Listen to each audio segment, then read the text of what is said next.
2025, and it is 6 p.m. Eastern Standard Time. I welcome everybody here. I welcome everyone here for the live program.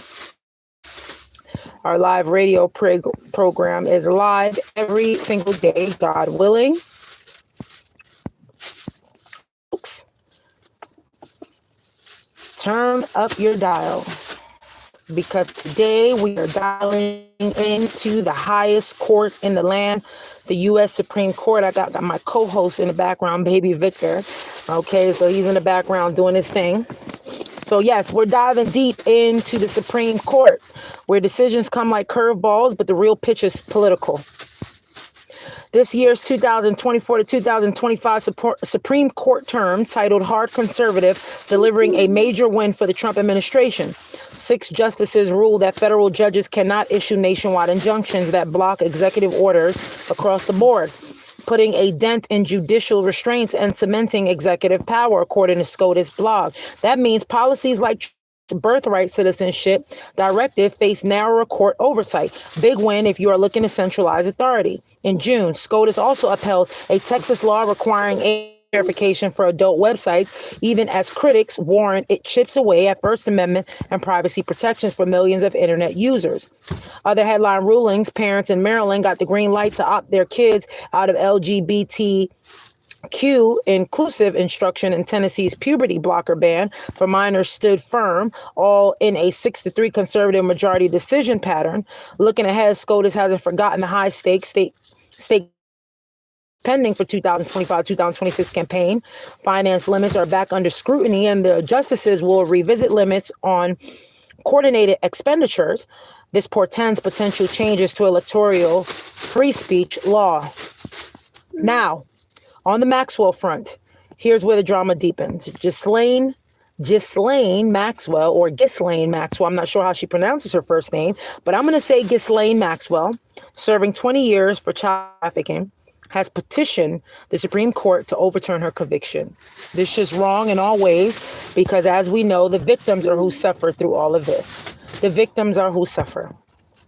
So, she has petitioned the Supreme Court to overturn her conviction. What's her argument? Well, a 2007 Epstein plea deal should have shielded her from prosecution, and refusal to honor it makes her a scapegoat, according to The Guardian and 4 other reputable sources.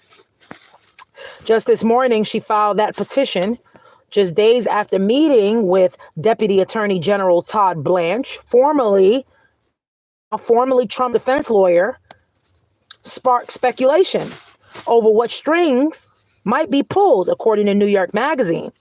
The same folks that indicted her is now, or possibly might pardon her. And yes, the man who indicted Donald Trump in his first term is now saying he, quote, has authority, end quote, to pardon her, though he insists it's, quote, inappropriate, end quote, to discuss that possibility right now, according to people.com. It's just ridiculous that it's even a discussion. Still, his MAGA base is clamoring for transparency and even a pardon. So the heat is on in Congress and across legal circles, according to Time and 7 other reputable sources. Durbin and White House want full disclosure from the DOJ.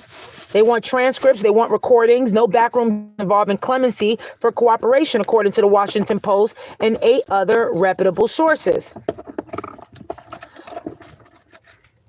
So again, the same crew that brought prosecution is now flirting with the idea of keeping her quiet or freeing her outright. So the pedophiles are trying to help the pedophiles. This is great. This is great. And I mean that sarcastically speaking, because this is what a lot of folks voted for. They voted for a convicted felon, which is Donald Trump, aka Yellow Man. They voted for him to come into office, and ultimately he got the key to Grayskull. And now he is taking over and creating a fascist authoritarianism government. So you all thank MAGA for that one. Now, again, now that we have it reiterated that Maxwell was indicted under Trump's regime, now he downplays it as a hoax. That flip-flop deserves airtime, for real. Now that's your full court press, no intermission. Okay. Keep your dial where it matters. Until next time, I am your host, Pavio G, reminding you that memories matter.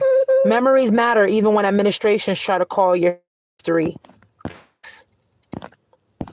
I'm out of here. I thank you all for listening. Have a beautiful and blessed